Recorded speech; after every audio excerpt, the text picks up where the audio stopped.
कहीं दौर पहाड़ों के दरमियान बादलों के ऊपर एक छोटा सा गांव बसा हुआ था जिसका नाम बाकर गांव था।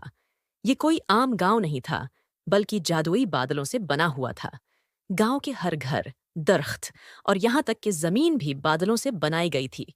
इस गांव के लोग जादुई ताकतों के मालिक थे, लेकिन वो इन ताकतों का इस्तेमाल सिर्फ अच्छे कामों के लिए करते थे। बाकर गांव का हर बासी खुश अखलाक, मेहरबान और एक दूसरे की मदद करने वाला था। गांव के दरमियान एक बड़ा जादुई दरख्त था जिसे पटबारिश का दरख्तोर कहा जाता था। ये दरख्त गांव के लिए बारिश और मौसम की हिफाजत करता था। अगर कभी गांव को खतरा लाहिक होता तो बारिश का दरख्त अपनी जादुई ताकतों से गांव को बचा लेता। एक दिन गांव के ऊपर बादलों में एक बड़ी दरार पैदा हो गई। ये दरार गांव को बादलों से नीचे जमीन की तरफ खींचने लगी। गांव के लोग घबरा गए कि अगर दरार बढ़ती गई तो पूरा गांव नीचे गिर जाएगा और तबाह हो जाएगा।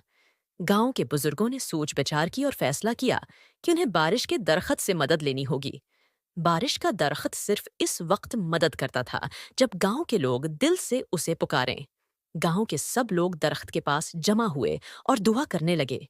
अचानक दरख्त के पत्ते हिलने लगे और दरख्त ने अपनी जादुई ताकतों से बादलों की दरार को बंद करना शुरू कर दिया। आसमान पर घुने बादल छा गए और मूसलाधार बारिश होने लगी। बारिश के कतरों ने दरार को भरना शुरू किया और जल्द ही दरार मुकम्मल तौर पर बंद हो गई। गांव के लोगों ने खुशी से झूमना शुरू कर दिया। उन्होंने बारिश के दरख्त का शुक्रिया अदा किया और अहद किया कि वो हमेशा एक दूसरे का ख्याल रखेंगे और अपने गांव की हिफाजत करेंगे।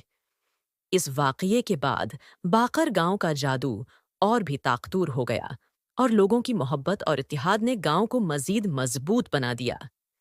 गांव के लोग हमेशा के लिए खुशहाल और महफूज रहे और बादलों के इस गांव की कहानी दूर दूर तक मशहूर हो गई। यूं जादुई बादलों का गांव हमेशा के लिए अपनी खूबसूरती और जादुई ताकतों के साथ पहाड़ों के ऊपर बादलों में बस गया।